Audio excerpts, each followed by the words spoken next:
leading the real world, moment by moment, choice by choice. This is where leadership meets performance, grounded, practical, so you can step in and show up on purpose every day.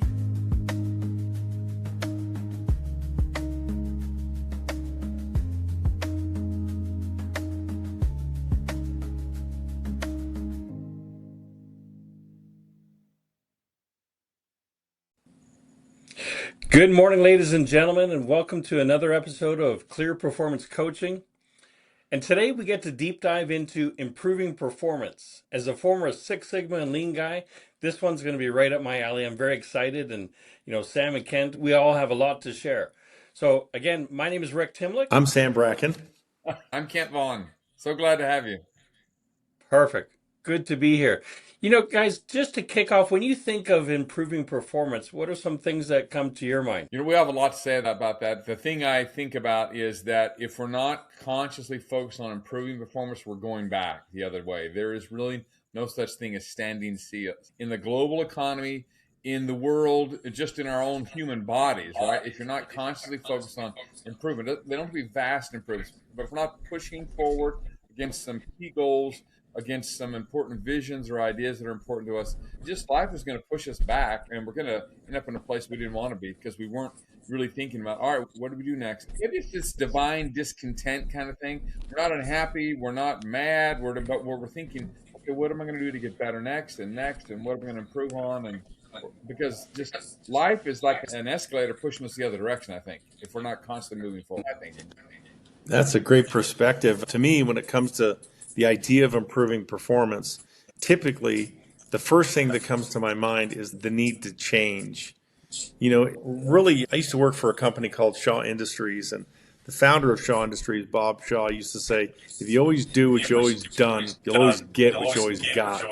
I believe actually a sort of a slight modified version of that. If you always do what you always done, you're going to get less than you always got, because what's happening around you is changing, right? And this idea of change is really an interesting idea. A lot of people resist change. And when you look at where you're at right now in your life, typically your behavior has produced the results that you have in your life right now. And if you're unhappy with the results, or you want to get better in your results, there's probably going to need to be some sort of change.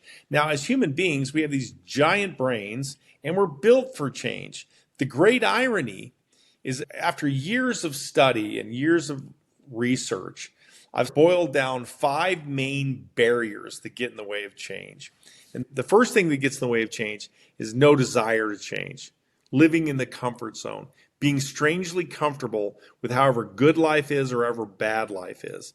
But if you don't have a desire to change, to get better, to improve, to ignite some kind of improvement, you simply won't change. You just won't. So we don't coach people who don't want to get better. That's one of our big deals. And we talked about this last time and only coach the coachable. But if you don't have a desire to get better, and you don't have a desire to be coached, you can have all the talent in the world, but you're only going to reach a certain level of improvement on your own. We all need someone other than ourselves to help us get better, but it all starts with desire.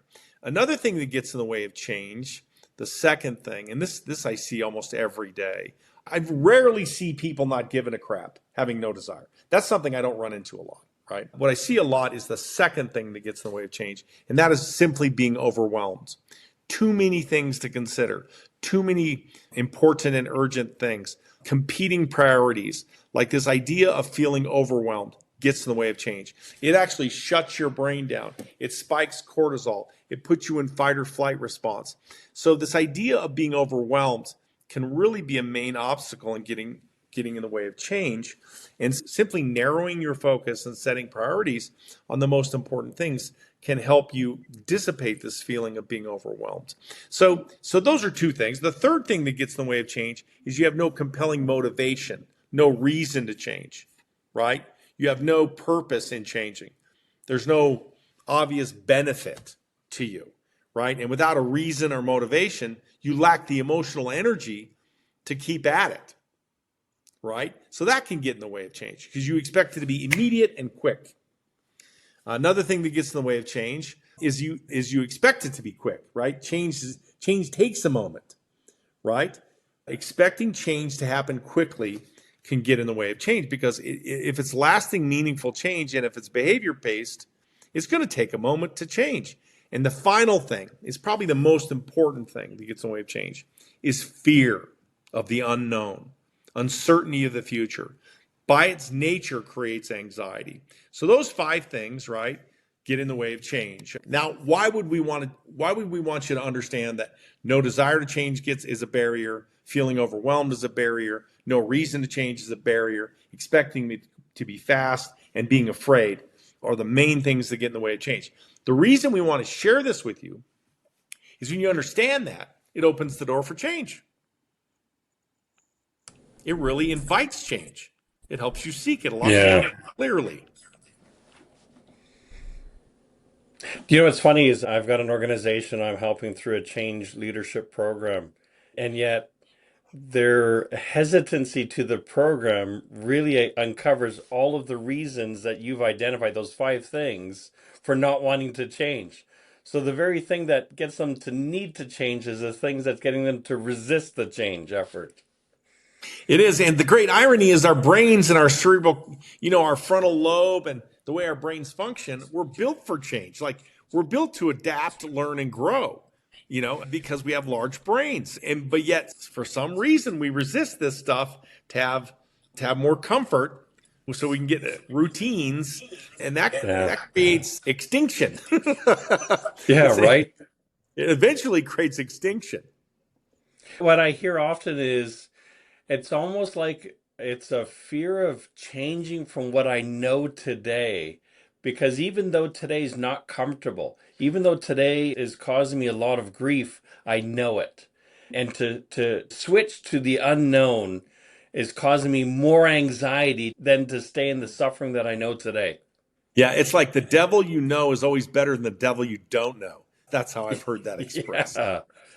Right? Yeah, no kidding. Yeah. I wonder where this fits in for you, Sam. I find when people don't know the very next step, when it's not clear to them, you talked a little bit about this, right? They revert back to that behavior. So it's almost like I'm obsessing over outcomes and I never identify the behavior that actually produces them, with good or bad. Right. So what I see a lot is I see guys that were successful in sales, right? And then they reach a sales management level, and then a general sales management level, and then a general manager level, right? So they're higher and they're comfortable with selling. So what I see is when things get difficult, right, instead of managing all the responsibilities they have and finding the key behaviors that drive the make sure you get your KPIs accomplished, what they do is they go to what's comfortable and they sell. So, okay, it's a one trick pony. Like you can't just go to what you know because you feel good about that. You need to stretch yourself, and you need to be able to, as you raise in prominence and leadership, your ability needs to continue to grow with the promotions that you have. But I see a lot of people that are 2 and 3 and 4 levels up reduce themselves to where they used to do 15 years ago because they know how to do that, and it makes them feel good because they're busy. Well, it doesn't solve the problem. It really doesn't solve the problem. And you may feel comfortable, but you're working hard. You feel comfortable, but you're not going to solve the problem. And this is found really when you understand the formula. I guess because I went to Georgia Tech, we're engineering school, everything's calculus and math. I've studied Kotter from Harvard and others, and there's this idea of organizational change and personal change. It really is a formula. Think about a quadratic equation with, on the left side of the equation, you have this idea of change or the results you want in the future. And on the other side of the equation, you have the first thing you need to get the change you want is a bold vision. You need to have some clear, bold vision, but that still just on its own won't get you the change because you need to add to that new behavior, right? So bold vision plus new behavior. And then That may not get you the change you seek, because you got to have quick wins. Otherwise, you won't have the emotional fortitude and the engagement to continue the behavior, right? So you need quick wins to give you some kind of, to fuel the fire. And then that still doesn't guarantee the change, because you need to add to that accountability, right? So only after you have a bold vision, new identified behavior, quick wins, and accountability with tracking your progress and keeping commitments, that's going to produce the change. What's not going to produce the change is just having, well, yeah, I can do it. Or like, you can do it. Let's go. You have all the things you need. Like, no, you need to understand the mechanics of how change happens. Now, why we talk about this is because this is really the origin of where CLEAR comes from. CLEAR is a change process based on Kotter and others. It's based on years of experience, and it's based on science and the way people change behavior and improve performance. And CLEAR is an acronym, right? It's an acronym for improvement.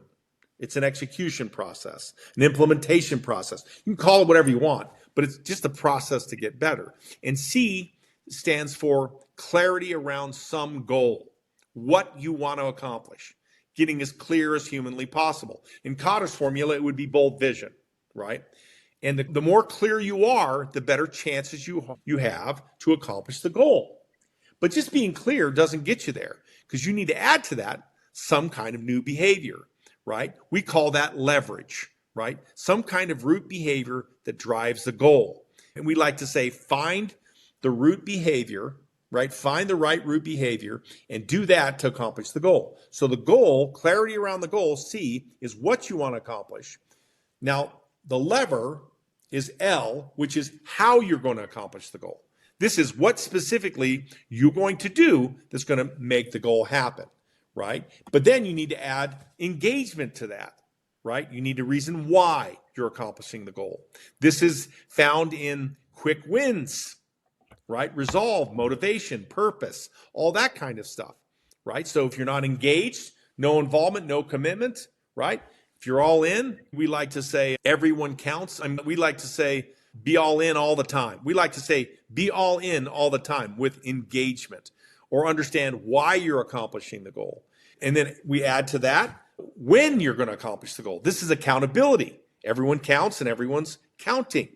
This is tracking your progress. So usually when you know what to do with clarity, you know how to do it with leverage, you know why, you have a compelling motivation why you're doing it with engagement, and you have accountability, right? When you're going to accomplish it, you either accomplish it or you don't.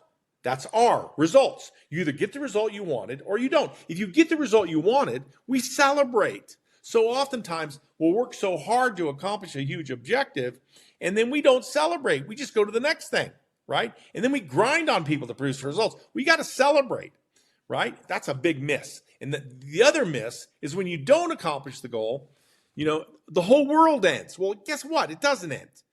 You don't accomplish the goal. The most important thing to learn is why did you fail? What was the failure that happened?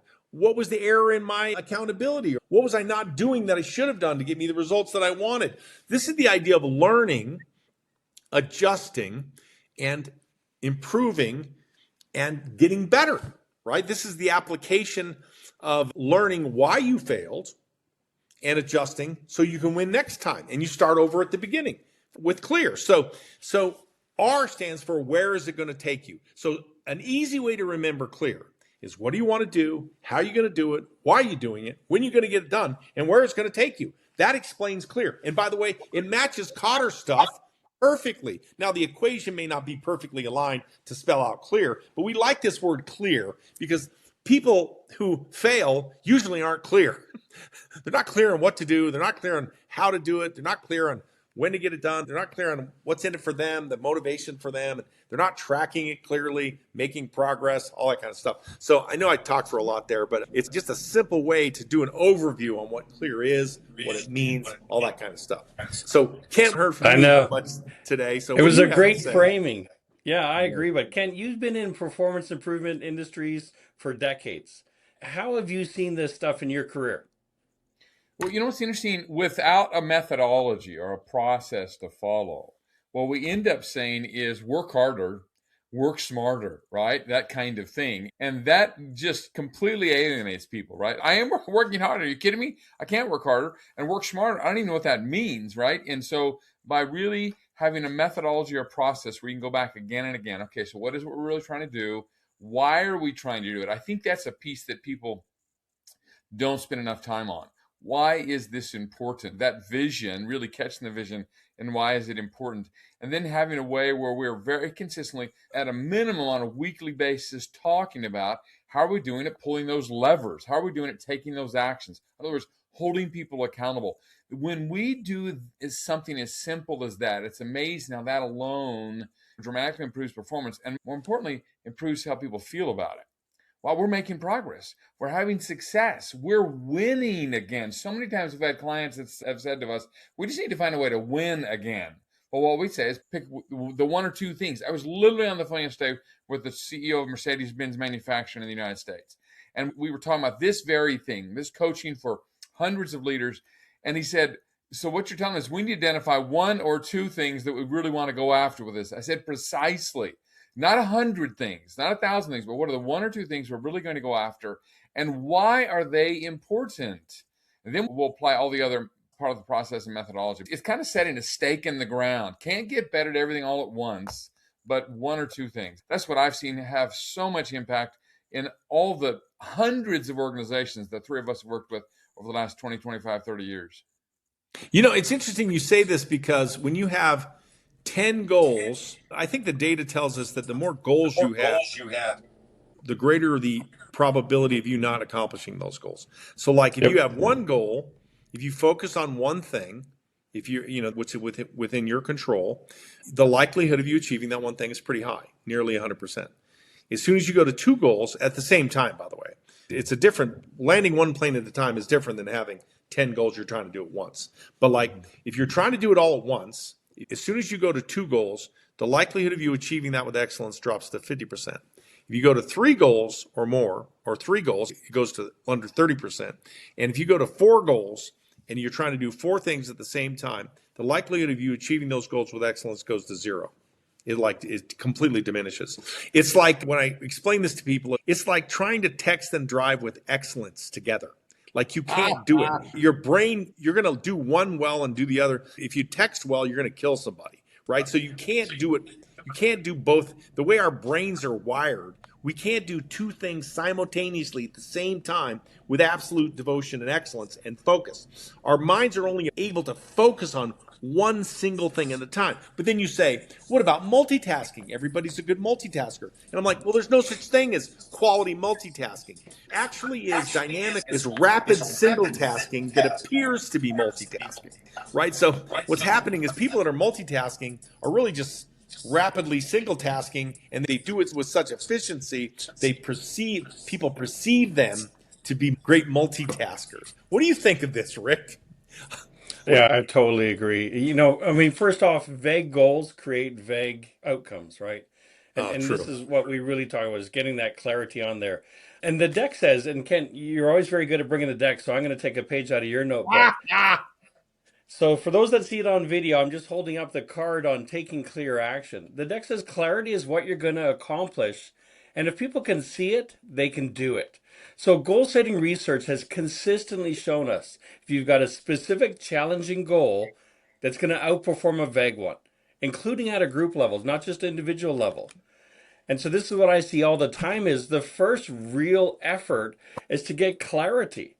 When we used to do lots of deep Six Sigma work, one of the expressions we would say is a problem well defined is half solved. And when the definition is really clear, we find that execution throughout that problem happens very fast. So here's kind of like a key line that I always think of. My brain does not move well towards fog. It moves well towards that target. And so I always want to keep that target front and center in my mind, because then that allows my brain's natural energy to move towards that. You know, that's great you say that. I think what I tell people all the time is what makes people weary isn't hard work. Hard work doesn't make you weary. What makes you weary is the fog, not seeing not seeing how to accomplish the outcome. But if you're just working your butt off and you don't know the impact of that effort, you don't know what it's going to have, that's where people get demoralized, unmotivated, Yep. and they give up. They quiet quit, like Kent would say. But like lack of clarity in the fog really messes with people's productivity and improving performance Yeah. over time. Yeah, give even a high performer a task that the next step isn't clear. Watch how long they procrastinate. Right? It's just natural to us because we're not wired that way. That's so You true. know, this reminds me of so many examples, so many stories, but James Clear's book, The Atomic Habits, talked about Olympic athletes, and that always interests. I think the Olympics just happened a few weeks ago in Paris, and he said that what differentiates Olympic athletes from every other kind of athlete is the Olympic athletes are able to do the same task over and over and over and over and over and over and over and over and over again with better consistency, with more effort, energy. They don't give up on it. You know, me, I've done it 10 times. Okay, that's enough. You know, they do it 10,000 times, 1,000,000 times, literally, you know, to get really great at this. And so I think that's kind of what we're talking about, is identifying what are those few key things we're going to work on and get really great at those. That's not really the way the brain was meant to operate. I mean, the brain really wants to do all things, all the fun, you know, all things all at one time. At least that's what we let it do. It does incredibly well when we train it to say, okay, yeah, that's interesting, but have I done this well, or am I doing this with excellence today, right? Whatever this is, you know, you think about the great Chick was founded in Atlanta, Georgia, not far from where I live, and a couple of miles, but not far, really close to where Sam went to college. And, you know, it's as simple as when you ask them to refill your drink, they say, it's my pleasure. It's my pleasure. It's my pleasure. And they just beat that simple drum of they're glad to serve you. They're glad to make a difference. It's not a huge difference. I mean, frankly, I don't think their chicken sandwich is better than anybody else's. I like Popeyes better personally. But the customer service experience at Chick-fil-A is absolutely phenomenal. And it's as simple as in every customer interaction, are we letting them know, hey, we're delighted to be here. We're grateful to serve you. It's my pleasure to do this. I think it's really kind of what we're talking about. We want to make it too hard. And all of these different things that end up being too much for the brain to really function on well consistently. Yeah. I was just going to add to that. Like, I agree. You know, we know the goal's the outcome. We know what we want to achieve. The lever is the root behavior that produces the outcome. So this is where I think, you know, coaching comes on strong because it kind of moves people away from wishes and towards what's the controllable action? Like, what is it that you can do that actually is going to have an impact on the goal? That's that root behavior. Yeah, it's, the way I articulate this is hope is not a strategy. Yeah. Right. Like you need to have a strategic focus around behavior is going to drive the outcome. And that's harsh and cold and direct. But I'm sorry, leaders are paid and promoted for performance. Yeah. And we always need to understand that the human resource is the most valuable of all resources. It's wonderful because it can creatively think and actively meet new situations and do what computers can't do, and it can lead other people and do wonderful things. But hope is not a strategy. You need to be able to produce results. And if you don't, your job is at risk. Period. Like it doesn't matter what you do. I agree.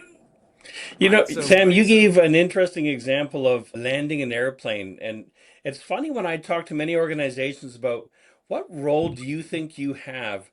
And overwhelmingly, people say they're firefighters, right? Mm-hmm. And that firefighting energy gets them intensely focused on the one thing. But I would argue both firefighters and air traffic controllers have a single point of goal orientation. And yet the air traffic controllers realize I've got to do that one plane at a time excellently, and then I can clear the field, right? Where firefighters go in and they just kind of spray everywhere, hoping that they can manage the situation. You know what's fascinating about that too is if you talk to people that are actual firefighters for a living, you know, that drive around the red trucks with the hoses, et cetera, they don't think that way at all. They don't think that they're prepared. They have their equipment in order. And after every event, what could we have done differently? I mean, it's fascinating. The real firefighters don't think of themselves just as firefighters. They're really in the job of prevention. So they do all of this training and talking to people and meeting with groups about preventing it and keeping it from happening. Because once the thing's on fire, you got a real problem. So it's interesting that the actual group that does firefighting for a living doesn't think of themselves in that way and don't think, oh, that's all we do, right? That's just Yeah. a piece of what they do. There's And so that's a many good clarification. We don't mean to disparage that. It's just those people in an organization that have that mindset, Oh, to your absolutely. point, actually don't behave like how firefighters behave. Back in the days when I did lots of lean training, I'd actually bring corporate executives to a fire hall so they could see it in action. Like, here's how you operationalize continuous improvement. Right. Yeah, We absolutely. started this kind of podcast with this idea that if you want to improve performance, you have to overcome some barriers that get in the way of change. And then we did a quick review of CLEAR, which is our version of a process to improve performance based on science and psychology and other things that improves performance. But in the end, we know that it's a process and it takes a moment. Right? It doesn't just magically appear because of wonderful manifestations, right? There needs to be a process to improve. And it all begins, and we'll talk about this in our next podcast, it really begins with clarity around a goal. If you don't have a goal, you're not going to make progress. So, and a lot of people like to hide behind 20 goals or no goals, because then they don't have to be accountable for those results. But if you have a clear objective, it makes all the difference. And understanding that it's going to take a moment to really shift your behavior and your routines and find the right lever and find the right reason to do it and track it in a way that's inspiring, that doesn't leave scars, that gives you the results you want. It's really in understanding this process and using that process as a diagnostic tool to say, okay, where are we falling short? Are we not clear on the goal? Do we don't have the right lever? Are people not engaged? Are we not tracking the progress we want to make? What kind of KPIs do we have, and what results are we getting that we want to improve upon? Like, you look at it like a mechanic would look at a OBD, what do they call it? An OBD device that they put in your car, and it gives you a diagnostic readout of your car to tell you whether your engine's running smoothly or whether the electronics in your car are working or whatever. CLEAR can be a great diagnostic tool and a coaching tool to help people improve performance. If we understand where the breakdown is, it can make all the difference. I agree. Ken, tell me about, some of your experience when we've applied this framework to organizations. What are some of the shifts you start to see them go through? Well, one of the shifts that's a really important shift, and we'll talk a lot more about this in the future, is that we are going to identify the goal and what we are going to do about it. And we are going to figure out the levers, and we are going to take ownership of this. It's a we thing, not a Moses coming down from the mountains with the 10 commandments, right? We're going to work on this together. We're going to figure this out together. And we're going to identify, all right, here's the goal we're going after. Here's why it's important. And this we thing, and then on a weekly basis, what we want to hear from people is, what did you do about what you said you would do, right?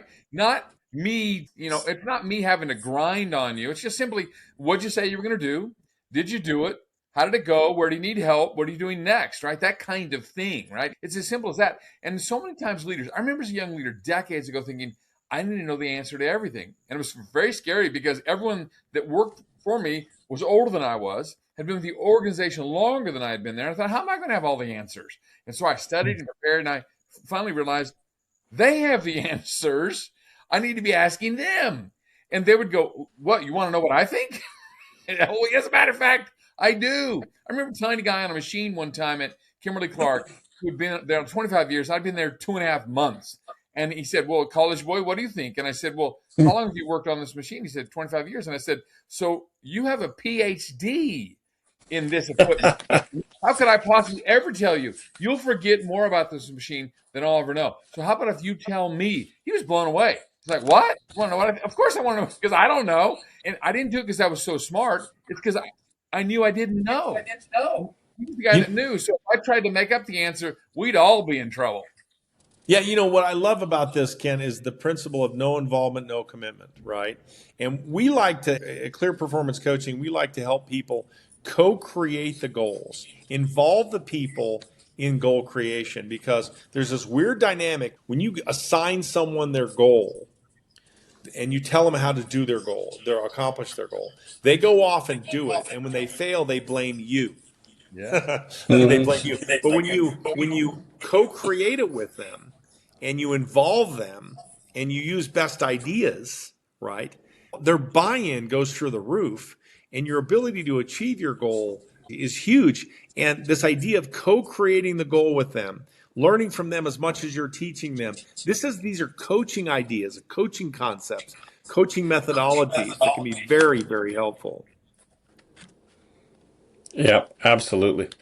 You know, one of the things I say to senior leaders a lot, and some of them get pretty perturbed when I say this, is there's no my team, my goal, my this. It's our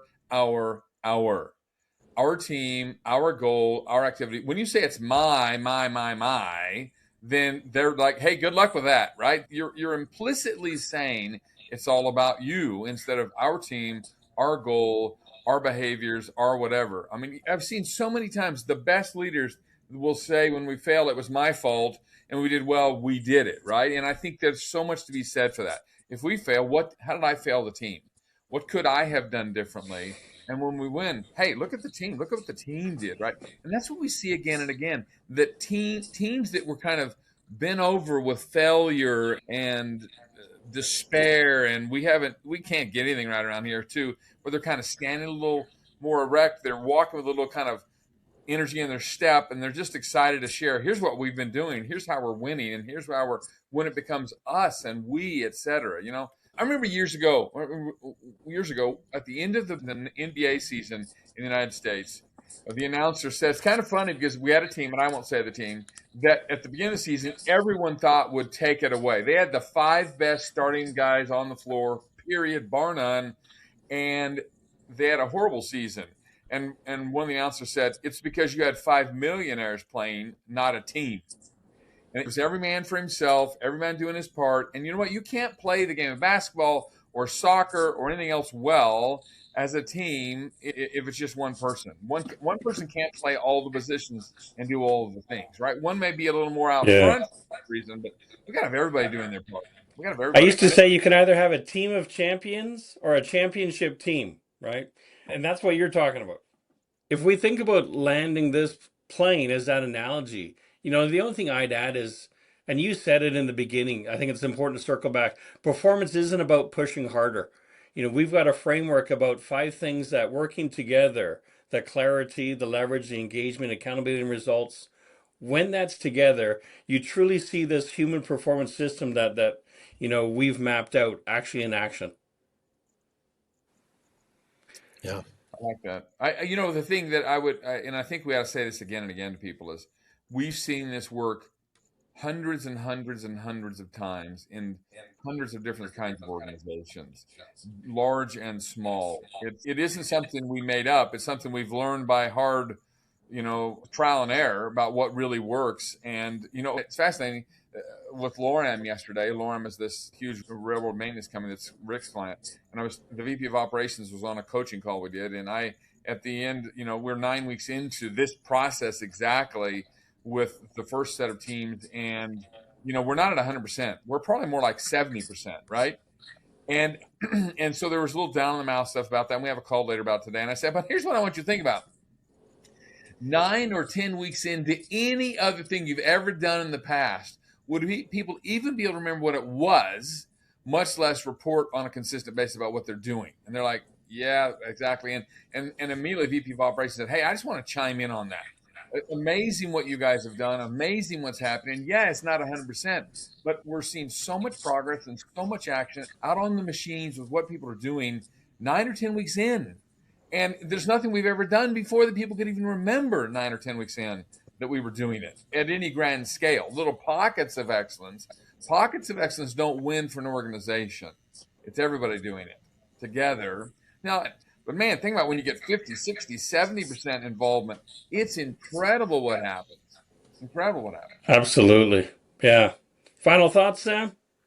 No, again, this whole thing's a process. Doesn't happen overnight, right? And I will tell you this, there's a reason we call this clear performance coaching, right? because the fog is the enemy. Because when people aren't clear, they hesitate. They don't take action. They do nothing.